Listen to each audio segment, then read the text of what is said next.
ನಮಸ್ಕಾರ. ಅಗ್ರ ರಾಷ್ಟ್ರೀಯ ವಾರ್ತೆಗೆ ಸ್ವಾಗತ. ನಾನು ನವಿತಾ ಜೈನ್. ಈಗ ಟಾಪ್ ಸ್ಟೋರೀಸ್. ಪ್ರಧಾನಿ ಮೋದಿ ನಿನ್ನೆ ಬಾಗಲಕೋಟೆಯಲ್ಲಿ ನಡೆದ ಸಮಾವೇಶದಲ್ಲಿ ಮೈತ್ರಿ ಸರ್ಕಾರ ಸಾಲ ಮನ್ನಾ ವಿಷಯ ಇಟ್ಕೊಂಡು ವಾಗ್ದಾಳಿ ನಡೆಸಿದರು. ಪ್ರಧಾನಿಗಳ ಈ ಹೇಳಿಕೆಗೆ ಇವತ್ತು ರಾಯಚೂರಲ್ಲಿ ನಡೆದ ರಾಹುಲ್ ಗಾಂಧಿ ಸಮಾವೇಶದಲ್ಲಿ ಎಲ್ಲ ನಾಯಕರು ತಿರುಗೇಟು ನೀಡಿದರು. ರೈತರ ಹೆಸರಲ್ಲಿ ನಡೀತಾ ಇರುವ ರಾಜಕೀಯದಲ್ಲಿ ಯಾರ್ಯಾರು ಏನಂದ್ರು ಕೇಳಿಸಿಕೊಳ್ಳಿ. ರೈತರು ಈಗ ರಾಜಕಾರಣಿಗಳಿಗೆ ಬ್ರಹ್ಮಾಸ್ತ್ರ. ಸಾಲ ಮನ್ನಾ ವಿಷಯದಲ್ಲಿ ಶುರು ರಾಜಕೀಯ ಸಮರ. ಎಲೆಕ್ಷನ್ ಬಂದ್ರೆ ಸಾಕು ರಾಜಕಾರಣಿಗಳು ರೈತರ ಹೆಸರಲ್ಲೇ ಪ್ರಚಾರ ಮಾಡ್ತಾ ಓಟು ಗಿಟ್ಟಿಸಿಕೊಳ್ಳೋ ಪ್ರಯತ್ನ ಮಾಡ್ತಾರೆ. ನಿನ್ನೆ ಬಾಗಲಕೋಟೆಯಲ್ಲಿ ಪ್ರಧಾನಿ ಮೋದಿ ರೈತರ ಸಾಲ ಮನ್ನಾ ಮಾಡಿಲ್ಲ ಅಂತ ರಾಜ್ಯ ಮೈತ್ರಿ ಸರ್ಕಾರಕ್ಕೆ ತಿವಿದಿದ್ರು. ಇವತ್ತು ಅದೇ ರೈತರ ಸಾಲ ಮನ್ನಾ ವಿಷಯ ಹಿಡಿದು ರಾಯಚೂರಲ್ಲಿ ಮೋದಿ ವಿರುದ್ಧ ರಾಹುಲ್ ಗಾಂಧಿ ವಾಗ್ದಾಳಿ ಮಾಡಿದ್ರು.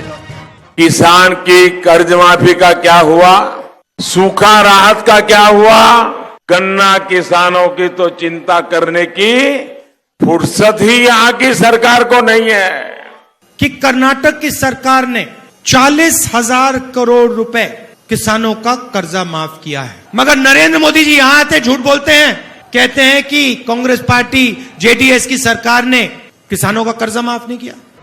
ಮೋದಿ ನಿನ್ನೆ ಕೊಟ್ಟ ಹೇಳಿಕೆಗೆ ಇವತ್ತು ಬಾಗಲಕೋಟೆಯಲ್ಲೇ ನಿಂತು ಸಿಎಂ ಕುಮಾರಸ್ವಾಮಿ ತಿರುಗೇಟು ಕೊಟ್ರು. हमला पाकिस्तान में हुआ, लोग पाकिस्तान में मरे, दर्द उनको हुआ, रोना यहाँ आया. किसी को तो बागलकोट ही बालाकोट लग गया. ಇದನ್ನು ನೆನ್ನೆನೂ ಹೇಳಿದ್ದಾರೆ. ಬಾಗಲಕೋಟೆ ಕಾಂಗ್ರೆಸ್ ಕಾಣ್ತಿದ್ಯೋ ಅದು ಯಾವುದೋ ಬಾಲ್ಕೋಟೆ ಕಾಣ್ತಾ ಇದೆಯೋ ಅಂತ ಹೇಳಿ. ನಮಗ್ ಬಾಲ್ಕೋಟೆ ನಾವು ನೋಡಿಲ್ಲ, ನೀವು ನೋಡಿರೋದು, ನಾವಂತೂ ನೋಡಿಲ್ಲ. यहाँ नेताओं का जो नाटक चल रहा है वो खत्म होने का नाम नहीं ले रहा है.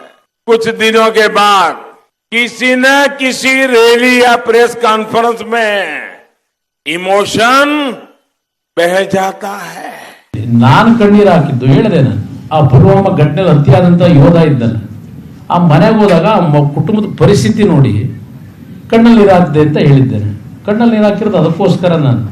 ಇದೆಲ್ಲ ಬಿಡಿ, ಕುಮಾರಸ್ವಾಮಿ ಬಿಜೆಪಿ ಕಾಲೆಳೆಯೋಕೆ ಹೋಗಿ ಇವತ್ತು ರೈತರ ಬಗ್ಗೆ, ಮೋದಿಯ ಬಗ್ಗೆ, ಯಡಿಯೂರಪ್ಪ ಶ್ರೀರಾಮುಲು ಬಗ್ಗೆ ರಾಂಗ್ ಸ್ಟೇಟ್ಮೆಂಟ್ ಕೊಟ್ರು. ಮಲಮೂತ್ರ ಮಾಡ್ಕೊಂಡಿದ್ದನ್ನ ತಿಂತಾರಲ್ಲ ಕೂತ್ಕೊಂಡು, ಅಂತ ರೈತರನ್ನ ಕನಿಷ್ಠ ಸೌಜನ್ಯಕ್ಕೆ ಕರೆಸಿ ಮಾತನಾಡ್ತಕ್ಕಂತ ಆ ಒಂದು ಹೃದಯ ವೈಶಾಲ್ಯತೆ ಇರತಕ್ಕಂತ ಕಠಿಣ ಹೃದಯದ ಪ್ರಧಾನಮಂತ್ರಿ ಇವರು. ಬರೀ ಬುರುಡೆ ಭಾಷಣ ಮಾಡ್ಕೊಂಡು ಹೋಗ್ತಕ್ಕಂತ ಇಂಥ ವ್ಯಕ್ತಿಗಳಿಗೆ ತಡೆ ಮಾಡಿ, ಇವರು ಯಾರು ರೈತರ ಪರವಾಗಿರ್ತಕ್ಕಂಥವರಲ್ಲ, ಇವರು ಯುವಕರ ಪರವಾಗಿರ್ತಕ್ಕಂಥವರಲ್ಲ, ಈ ನಾಡಿನ ರಕ್ಷಣೆ ಮಾಡ್ತಕ್ಕಂಥವರಲ್ಲ. ಏನು ಯಡಿಯೂರಪ್ಪನವರು ಅವ್ರ ಮಗನ ಗೆಲ್ಲಿಸ್ಕೊಂಡ್ಬರೋದು, ಅವ್ರ ಅಪ್ಪನ ಮನೆ ದುಡ್ಡಲ್ಲಿ ಗೆಲ್ಲಿಸ್ಕೊಂಡ್ಬರ್ತಾರೆ ಅಲ್ವೇ?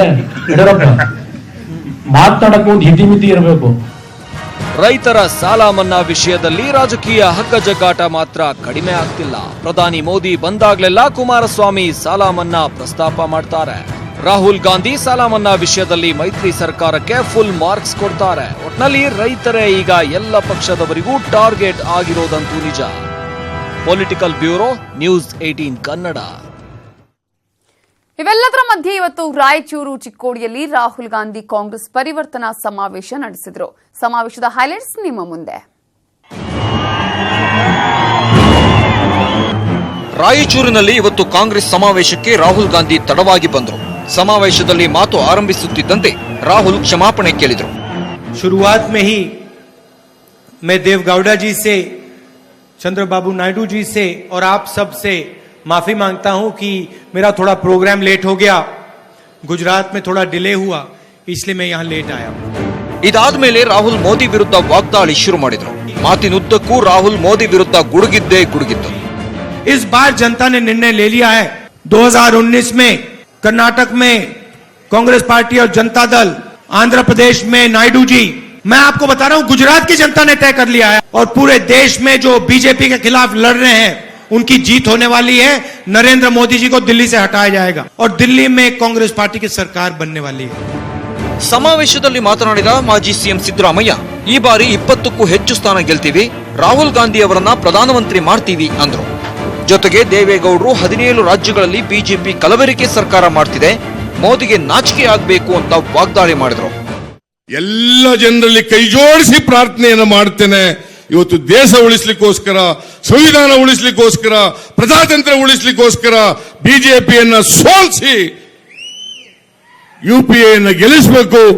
ಈ ಬಾರಿ ರಾಹುಲ್ ಗಾಂಧಿ ಅವರು ಪ್ರಧಾನಮಂತ್ರಿ ಆಗಲಿಕ್ಕೆ ತಾವೆಲ್ಲರೂ ಕೂಡ ಕೈ ಜೋಡಿಸಬೇಕು ಅಂತೇಳಿ ತಮ್ಮಲ್ಲಿ ಕಳಕಳಿಯಿಂದ ಪ್ರಾರ್ಥನೆ ಮಾಡಿ. ಮೋದಿಯವರು ಒಂದು ಮಾತನ್ನು ಹೇಳ್ತಾರೆ, ಕಲಬೆರಕೆ ಸರ್ಕಾರ ಇದು ಅಂತ. ಒಬ್ಬ ಮುಖ್ಯ ಪ್ರಧಾನಮಂತ್ರಿ ಆಗಿರೋನು ಯಾವ ಶಬ್ದವನ್ನು ಬಳಕೆ ಮಾಡಬೇಕು ಅನ್ನೋದ್ರ ಅರಿವಿರಬೇಕು. ತಾನು ಮಾತನಾಡುವಾಗ ಅದು ತನಗೇ ಏನು ಹಿಂದೆ ಹೊಡೆಯುತ್ತೋ ಅದನ್ನು ಅರ್ಥ ಮಾಡಿಕೊಳ್ಬೇಕು. ಇವತ್ತು ಸುಮಾರು 15 ರಾಜ್ಯಗಳಲ್ಲಿ ಈ ಕಲಬೆರಕೆ ಸರ್ಕಾರ ಭಾರತೀಯ ಜನತಾ ಪಾರ್ಟಿಯವರೇ ಮಾಡ್ತಾ ಇದ್ದಾರೆ. ನಾಚಿಕೆ ಆಗೋದಿಲ್ಲ ಅದು ಹೇಳಲಿಕ್ಕೆ. ಆಂಧ್ರ ಸಿಎಂ ಚಂದ್ರಬಾಬು ನಾಯ್ಡು ಮೈತ್ರಿ ಅಭ್ಯರ್ಥಿ ಪರ ಪ್ರಚಾರ ಮಾಡಿ మోదీ ఆడళితవನ್ನ టేకిసిದ್ರು. ఈ గాలిలో నరేంద్ర మోడీ అభ్యర్థులందరూ చిత్తుగా ఓడిపోవడం ఖాయమని మరొకసారి మీ అందరికి విజ్ఞప్తి చేస్తున్నా. కృష్ణా నది, తుంగభద్ర నది, 2 నదులు కూడా ఆంధ్రప్రదేశ్కి వస్తాయి. అదే దీనికి ప్రత్యేకత. అలాంటి రాయచూరులో మీ అందరితో ఈరోజు మాట్లాడడం ఇది నా పూర్వజన్మ సుకృతంగా భావిస్తున్నానని మరొకసారి మీ అందరికీ విజ్ఞప్తి చేస్తున్నా. ವಿಚಿತ್ರ ಅಂದ್ರೆ ಕಾಂಗ್ರೆಸ್ ಸಮಾವೇಶದಲ್ಲಿ ಕಾಂಗ್ರೆಸ್ ಅಭ್ಯರ್ಥಿಯೇ ವೇದಿಕೆ ಮೇಲೆ ಇರಲಿಲ್ಲ. ಸಮಾವೇಶದಿಂದ ಬಿವಿ ನಾಯಕ ದೂರ ಉಳಿದಿದ್ರು.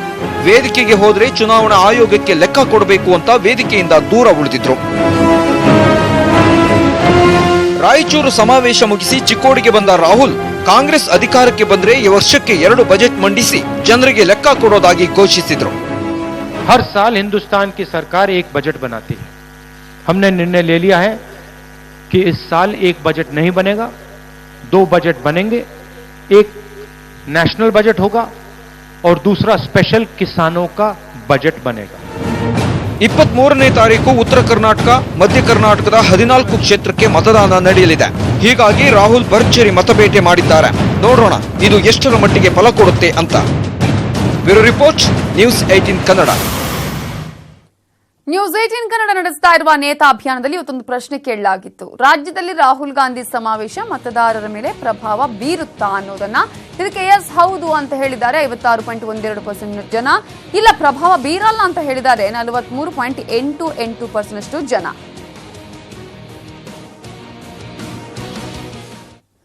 ಇಷ್ಟು ದಿನ ಸಿದ್ದರಾಮಯ್ಯ ಬೆಂಬಲಿಗರು, ಅಭಿಮಾನಿಗಳು ಸಿದ್ದರಾಮಯ್ಯನವರೇ ನಮ್ಮ ನಾಯಕರು, ಮುಂದಿನ ಸಿಎಂ ಅಂತಿದ್ರು. ಆದ್ರೆ ಈಗ ಸ್ವತಃ ಸಿದ್ದರಾಮಯ್ಯನವರೇ ಮತ್ತೆ ಸಿಎಂ ಆಗ್ತೀನಿ ಅಂತ ಜಪ ಶುರು ಮಾಡಿದ್ದಾರೆ. ಮತ್ತೆ ಸಿಎಂ ಆಗ್ತೀನಿ ಅಂದ ಸಿದ್ದರಾಮಯ್ಯಗೆ ಡಿಕೆಶಿ ಸಿಎಂ ತಿರುಗೇಟು ಕೊಡ್ತೇ ಬಿಡ್ತಾರಾ? ಅವರು ಟಾಂಗ್ ಕೊಟ್ಟೇ ಬಿಟ್ಟಿದ್ದಾರೆ.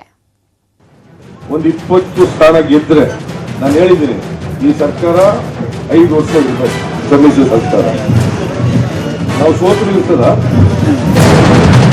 ಇದು 5 ದಿನದ ಹಿಂದೆ ಮೈಸೂರಲ್ಲಿ ಸಿದ್ದರಾಮಯ್ಯ ಕೊಟ್ಟ ಹೇಳಿಕೆ. ಈ ಹೇಳಿಕೆ ಮೈತ್ರಿ ಸರ್ಕಾರದಲ್ಲಿ ಸಂಚಲನ ಮೂಡಿಸಿತ್ತು. ಸಿದ್ದರಾಮಯ್ಯ ಹೇಳಿಕೆ ಪರೋಕ್ಷವಾಗಿ ಮುಂದಿನ ಭವಿಷ್ಯ ಹೇಳ್ತಿತ್ತು. ಆದ್ರೀಗ ಸಿಎಂರ ಅಂದಿನ ಹೇಳಿಕೆಗೂ ಈಗಿನ ಬಯಕೆಗೆ ಹೊಂದಾಣಿಕೆ ಕಂಡು ಬರ್ತಿದೆ.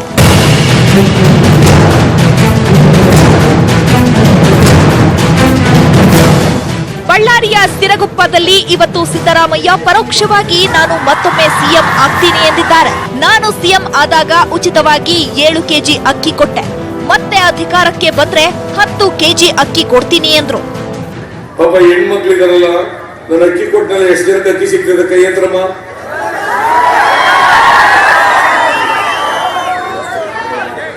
ಹೈಯೆಸ್ಟ್ ಕಾರ್ಡ್ ಮಾಡಿಕೊಟ್ಟಿರೋದು 2 ಊಟ ಸಿಗ್ತದಿಲ್ವಾ? ನಾನು ಬಂದ್ರೆ ಮತ್ತೆ ಬಂದ್ರೆ 10 ಕೆಜಿ ಅಕ್ಕಿ ಮಾಡ್ತೀನಿ.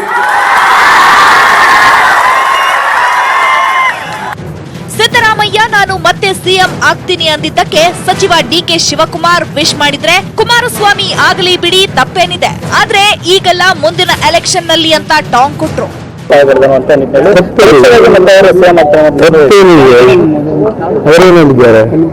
ಮುಂದಿನ ಚುನಾವಣೆ ನಂತರ ಮತ್ತೆ ನಾನು ಮುಖ್ಯಮಂತ್ರಿ ಆಗ್ತೀನಿ ಅಂತ ಹೇಳಿದ್ದಾರೆ. ಅದೇ ರೀತಿಯಲ್ಲಿ ಸಿದ್ದರಾಮಯ್ಯ ಹೇಳಿದ್ದಾರೆ. ಅದಕ್ಕೆ ಅಪಾರ್ಥ ಮಾಡ್ಕೊಳ್ಳೋ ಅವಶ್ಯಕತೆ ಇದೆ. I wish you all the best. ರೇಸಲ್ಲಿ ಇರೋರಿಗೆ ಆಗ್ಬೇಕು ಅನ್ನೋರಿಗೆ ನಮ್ಗೇನು ಯಾರ್ದು ಅಭ್ಯಂತರ ಏನಿದೆ. ಇದೆಲ್ಲ ಒಂದ್ ಕಡೆಯಾದ್ರೆ ಕೊಪ್ಪಳದಲ್ಲಿ ಶಾಸಕ ರಾಜುಗೌಡ ಹೊಸ ಬಾಂಬ್ ಸಿಡಿಸಿದ್ದಾರೆ. ಸಿದ್ದರಾಮಯ್ಯ ಒಲ್ಲದ ಮನಸ್ಸಿನಿಂದ ಜೆಡಿಎಸ್ ಜೊತೆಗೆ ಮೈತ್ರಿ ಮಾಡಿಕೊಂಡಿದ್ದಾರೆ. ಇವರ ಅಗ್ರಿಮೆಂಟ್ ಆಗಿರೋದು ಲೋಕಸಭೆ ಚುನಾವಣೆಗೆ ಮಾತ್ರ. ಚುನಾವಣೆ ಮುಗಿದಿದ್ದೇ ತಡ ಮೈತ್ರಿ ಸರ್ಕಾರ ಬೀಳೋದು ಖಚಿತ ಎಂದಿದ್ದಾರೆ. ಪಾಪ ಸಿದ್ದರಾಮಯ್ಯವರು ಹತಾಶೆಯಲ್ಲಿ ಮಾತಾಡ್ತಿದ್ದಾರೆ. ಈಗ ಅವ್ರಿಗೆ ಎಂತ ಪರಿಸ್ಥಿತಿ, ಪಾಪ ಸಿದ್ದರಾಮಯ್ಯವ್ರಿಗೆ ಎಂತ ಪರಿಸ್ಥಿತಿ ಬಂದಿದೆ ಅಂತಂದ್ರೆ, ಅವರು ಒಲ್ಲದ ಮನಸ್ಸಿಂದ ಇವತ್ತು ಜೆಡಿಎಸ್ ಜೊತೆ ಜೀವನ ನಡೆಸಿದ್ದಾರೆ. ಯಾಕಂದ್ರೆ ಜೆಡಿಎಸ್ ಅವರು ಅಲ್ಲಿ 40,000 ಹೆಚ್ಚಿನ ಮತದಿಂದ ಸೋಲಿಸಿ ಅವ್ರು ಸೋಲ್ಸಕ್ ಏನ್ ಪಿತ್ತೂರಿ ಮಾಡ್ಬೇಕು ಎಲ್ಲವನ್ನೂ ಮಾಡಿದ್ದಾರೆ. ಲೋಕಸಭಾ ಚುನಾವಣಾ ಪ್ರಚಾರದ ಜೊತೆಗೆ ಮುಂದಾಗೋ ರಾಜಕೀಯ ಬೆಳವಣಿಗೆ ಬಗ್ಗೆಯೂ ಕೈ ನಾಯಕರು ಪರೋಕ್ಷವಾಗಿ ಹೇಳಿಕೆ ಕೊಡ್ತಿದ್ದಾರೆ. ಚುನಾವಣೆ ಬಳಿಕ ಮೈತ್ರಿ ಸರ್ಕಾರಕ್ಕೆ ನಿಜಕ್ಕೂ ಕಂಟಕ ಕಾದಿದ್ಯಾ ಅನ್ನೋದು ಈಗಿರುವ ಪ್ರಶ್ನೆ. Bureau report, news 18 Kannada. Yediyurappa dairy ರಹಸ್ಯ ಇವತ್ತು ಮತ್ತೆ ಚರ್ಚೆಗೆ ಗ್ರಾಸವಾಗಿದೆ. ಯಡಿಯೂರಪ್ಪನವರದ್ದೇ ಡೈರಿ ಅಂತ ಡಿಕೆ ಶಿವಕುಮಾರ್ ಇವತ್ತು ಬಹಿರಂಗ ಹೇಳಿಕೆ ಕೊಟ್ಟಿದ್ದು, ನನ್ನ ಹತ್ರ ಇದ್ದ ಡೈರಿಯನ್ನ ಐಟಿ ಅಧಿಕಾರಿಗಳು ತಗೊಂಡು ಹೋಗಿದ್ದಾರೆ ಅಂತ ಡಿಕೆಶಿ ಹೇಳಿದ್ರು. ಇನ್ನೊಂದ್ ಕಡೆ ಸಿಎಂ ಕುಮಾರಸ್ವಾಮಿ ಯಡಿಯೂರಪ್ಪ ಇತ್ತೀಚೆಗೆ ಡಿಕೆಶಿ ಮನೆಗೆ ಭೇಟಿ ಕೊಟ್ಟಿದ್ರು, ಆದ್ರೆ ಅದು ರಾಜಕೀಯ ಭೇಟಿ ಅಲ್ಲ, ಡೈರಿ ಬಗ್ಗೆ ಎಲ್ಲೂ ಹೇಳ್ಬೇಡಿ ಅಂತ ಯಡಿಯೂರಪ್ಪ ಮನವಿ ಮಾಡೋಕೆ ಹೋಗಿದ್ರು ಅಂತ ಸಿಎಂ ಬಾಂಬ್ ಸಿಡಿಸಿದ್ರು. ಸೀಕ್ರೆಟ್ ಆಗಿರೋದೇನೋ ಮಾತಾಡಿರ್ತೀವಿ, ಅದನ್ನೆಲ್ಲ ಹೇಳಕ್ಕಾಗ್ತದ? ನನ್ನ ಹತ್ರ ಒಂದು ಯಾವ್ದೋ ಒಂದು ಕಾಪಿ ಇದ್ದಿದ್ ನಿಜ, ಇನ್ಕಮ್ ಟ್ಯಾಕ್ಸ್ ತಗೊಂಡೋಗಿರೋದು ನಿಜ. ಅದಕ್ಕೆ ಉತ್ತರ ಏನೇನು ಕೇಳಕ್ಕೋ ಕೇಳಿದ್ದಾರೆ. ನಾನೇನ್ ಬಗ್ಗೆ ಈಗ ನಾನು ಕೋರ್ಟಲ್ಲಿ ಇರೋದ್ರಿಂದ ನಾನು ಅದ್ರ ಬಗ್ಗೆ ಮಾತಾಡ್ತಾ ಇಲ್ಲ. ಪಾಪ ನೀವು ಹೋಗಿದ್ರೆ ಗೊತ್ತು ನನಗೆ, ಡಿ ಕೆ ಶಿವಕುಮಾರ್ ಅವ್ರ ಮನೆಗೆ ನೀವೇನು ಹೋಗಿ ಮನವಿ ಕೊಡಕ್ ಹೋಗಿದೀವಿ ಅಂದ್ರಲ್ಲ. ಡಿ ಕೆ ಶಿವಕುಮಾರ್ ಅವ್ರ ಮನೆಗೆ ಹೋಗಿದ್ದು ನೀರಾವರಿಯ ಸೌಲಭ್ಯದ ಕೆಲಸಕ್ಕಲ್ಲ. ನಿಮ್ದು ಯಾವ್ದೋ ಒಂದು ಡೈರಿ ಇತ್ತಲ್ಲ, ನಿಮ್ ಡೈರಿ ಯಾರಿಗೆ ಎಷ್ಟೆಷ್ಟು ಕೊಟ್ಟಿದ್ದೀರಿ ಅಂತ, ಆ ಡೈರಿ ವಿಷಯ ಪ್ರಸ್ತಾಪ ಮಾಡಬೇಡ ಅಂತ ರಿಕ್ವೆಸ್ಟ್ ಮಾಡಕ್ಕೆ ನೀರಾವರಿ ಮಂತ್ರಿಗಳ ಮನೆಗೆ ಹೋದಾರ ನೀವು. ಮಾಜಿ ಡಿಸಿಎಂ ಈಶ್ವರಪ್ಪ ಆರ್ಎಸ್ಎಸ್ ಗುಲಾಮ ಎಂಬ ಸಿದ್ದರಾಮಯ್ಯ ಹೇಳಿಕೆಗೆ ಈಶ್ವರಪ್ಪ ಇವತ್ತು ತಿರುಗೇಟು ಕೊಟ್ಟಿದ್ದಾರೆ. ಆರ್ಎಸ್ಎಸ್ ಗುಲಾಮರನ್ನಲ್ಲ, ರಾಷ್ಟ್ರ ಭಕ್ತರನ್ನ ಸೃಷ್ಟಿ ಮಾಡುತ್ತೆ ಅಂತ ಹೇಳಿದ್ದಾರೆ. ಇದಕ್ಕೆ ಡಿಕೆಶಿ ಈ ಕೇಸ್ ಅವರನ್ನ ನಾವು ಪರಿಗಣಿಸಿಲ್ಲ ಅಂದ್ರು. ಈಶ್ವರಪ್ಪ ಈ ಜಿಲ್ಲೆಯವನೇ, ನಿಮ್ಮ ಬಳ್ಳಾರಿಯವನು, ಏನ್ ಬಾಯಿ ಇಷ್ಟ ಅಗಲ ಬಿಡ್ತಾನೆ. ಅವ್ನ ಯೋಗ್ಯತೆಗೆ ಒಬ್ಬ ಕುರುಬರಿಗೆ ಟಿಕೆಟ್ ಕೊಡ್ಸಕ್ ಆಗಲಿಲ್ಲ ಅಂತಂದ್ರೆ ಅವ್ನ ನಾಚಿಕೆ ಆಗಲ್ವಾ ಅಂತ ಕೇಳಬೇಕಾಗ್ತದೆ.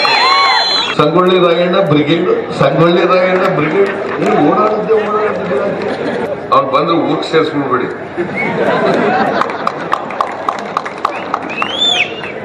ಅವನು RSS ಗುಲಾಮ. RSS ಗುಲಾಮರನ್ನ ತಯಾರು ಮಾಡಲ್ಲ, ಸ್ವಯಂ ಸೇವಕರನ್ನ ತಯಾರು ಮಾಡುತ್ತೆ.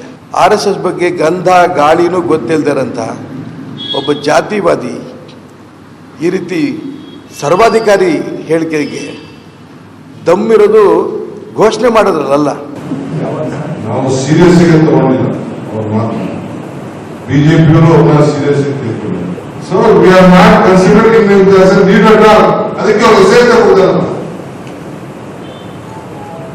ಸಿದ್ದರಾಮಯ್ಯ ಹೇಳ್ಬಿಟ್ಟಿದಾರಲ್ಲ ಅವ್ರ ಬಗ್ಗೆ, ತಿರ್ಗಾ ನಾನು ಅವ್ರ ಬಗ್ಗೆ ನಾನು ಯಾಕೆ ಇದು ಮಾಡಿ. ರಾಜಕಾರಣದಲ್ಲಿ ಯಾರು ಶತ್ರುಗಳಲ್ಲ, ಯಾರು ಮಿತ್ರರು ಕೂಡ ಅಲ್ಲ ಅನ್ನೋದಕ್ಕೆ ಇವತ್ತು ಮಹಾಗಠಬಂಧನ್ ನಾಯಕರು ಒಂದಾಗಿರುವ ದೃಶ್ಯಗಳನ್ನ ನೋಡಿದ್ರೆ ಗೊತ್ತಾಗುತ್ತೆ. ದೇಶದಲ್ಲಿ ಮೋದಿಯನ್ನ ಸೋಲಿಸಲೇಬೇಕು ಅಂತ ಪಣ ತೊಟ್ಟಿರುವ ಮಹಾಗಠಬಂಧನ್ ನಾಯಕರು ಒಂದೇ ವೇದಿಕೆಯನ್ನ ಹಂಚಿಕೊಂಡ್ರು. ತಮ್ಮ ಹಳೆ ವೈಷಮ್ಯವನ್ನ ಮರೆತು ಒಂದಾಗಿ ಒಗ್ಗಟ್ಟಾಗಿ ಕಹಳೆ ಊದಿದ್ರು. 26 ವರ್ಷಗಳ ಹಗೆತನ ಮುನಿಸು ಕೊನೆಗೂ ಅಂತ್ಯ. ಮೋದಿ ಸೋಲಿಸಲು ದಶಕಗಳ ದ್ವೇಷಕ್ಕೆ ಬ್ರೇಕ್. ಎಸ್, 26 ವರ್ಷಗಳ ಬಳಿಕ ಒಂದೇ ವೇದಿಕೆಯಲ್ಲಿ ರಾಜಕೀಯ ಕಡು ವೈರಿಗಳು ಒಂದಾದ್ರು.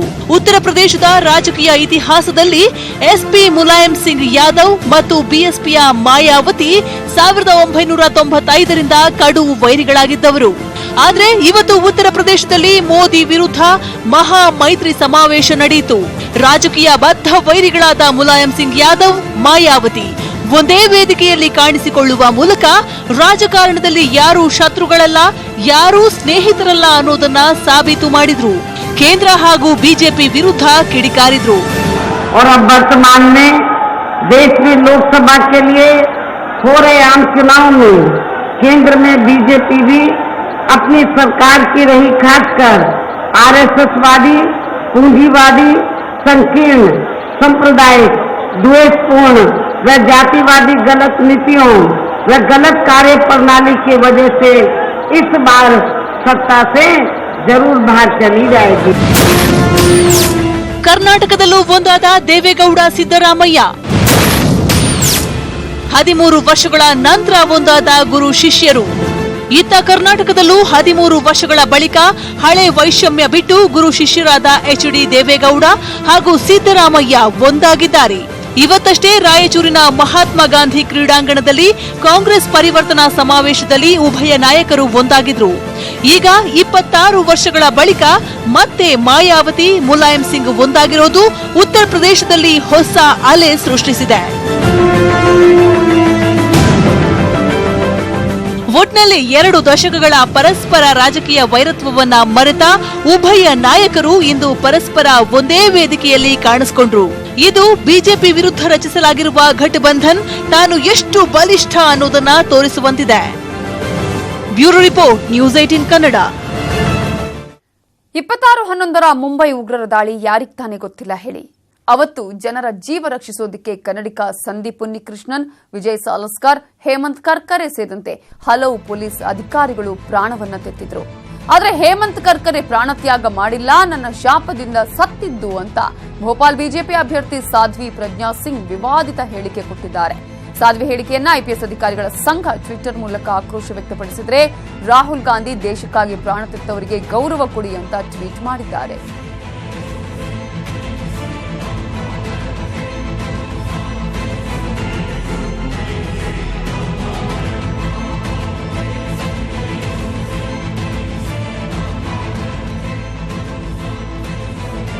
ಸಾವಿಗೆ ಸಂಬಂಧಪಟ್ಟ ಹಾಗೆ ಅವರ ಮನೆಗೆ ಸಿದ್ದರಾಮಯ್ಯ ಭೇಟಿ ಕೊಟ್ಟು ಸಾಂತ್ವನ ಹೇಳಿದ್ರು. ಗೃಹ ಸಚಿವರೊಂದಿಗೆ ಮಾತನಾಡಿ ಉನ್ನತ ತನಿಖೆ ನಡೆಸುವ ಭರವಸೆಯನ್ನ ಮಾಜಿ ಸಿಎಂ ಸಿದ್ದರಾಮಯ್ಯ ನೀಡಿದ್ದಾರೆ.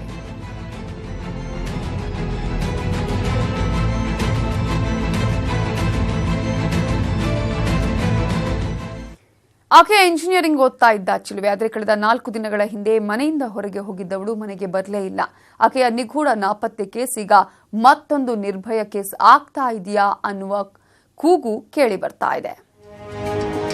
ರಾಯಚೂರಲ್ಲಿ ಮತ್ತೊಂದು ನಿರ್ಭಯ ಕೇಸ್. ವಿದ್ಯಾರ್ಥಿನಿ ಸಾವು ಕೊಲೆಯೋ ಆತ್ಮಹತ್ಯೆಯೋ?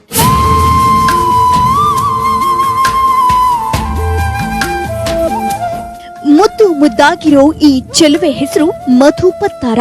ಇದೀಗ ಈ ಮಧು ಪತ್ತಾರ ಸಾವಿನ ಕೇಸ್ ಮತ್ತೊಂದು ನಿರ್ಭಯ ಕೇಸ್ ನಂತಿದೆ ಅಂತ ರಾಯಚೂರಲ್ಲಿ ದೊಡ್ಡ ಕೂಗು ಕೇಳಿ ಬಂದಿದೆ.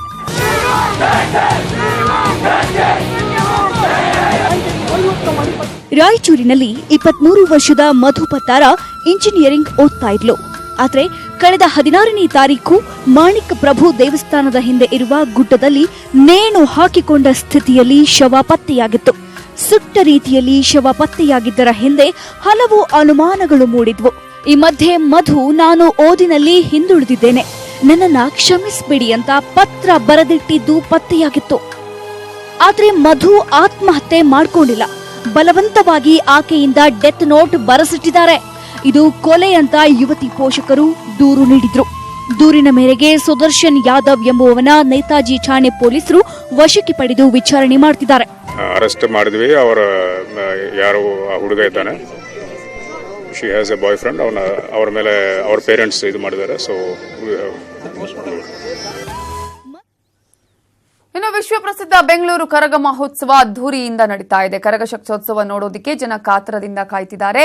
ಚಿಕ್ಕಪೇಟೆಯ ಮೊದಲ ಬಾರಿಗೆ ಪೂಜಾರಿಯ ಅಭಿಮನ್ಯು ಶಿಷ್ಯ ಮನು ಅನ್ನುವರು ಬೆಂಗಳೂರು ಕರಗ ಹೊತ್ತು ನಗರ ಪ್ರದಕ್ಷಿಣೆಯನ್ನ ಮಾಡಲಿದ್ದಾರೆ. ಇನ್ನು ನ್ಯೂಸ್ 18 ಕನ್ನಡದಲ್ಲಿ ಕುರಿತು ರಾತ್ರಿಯೆಲ್ಲ ಕಾರ್ಯಕ್ರಮ ನಡೆಯಲಿದೆ, ತಪ್ಪದೆ ವೀಕ್ಷಿಸಿ.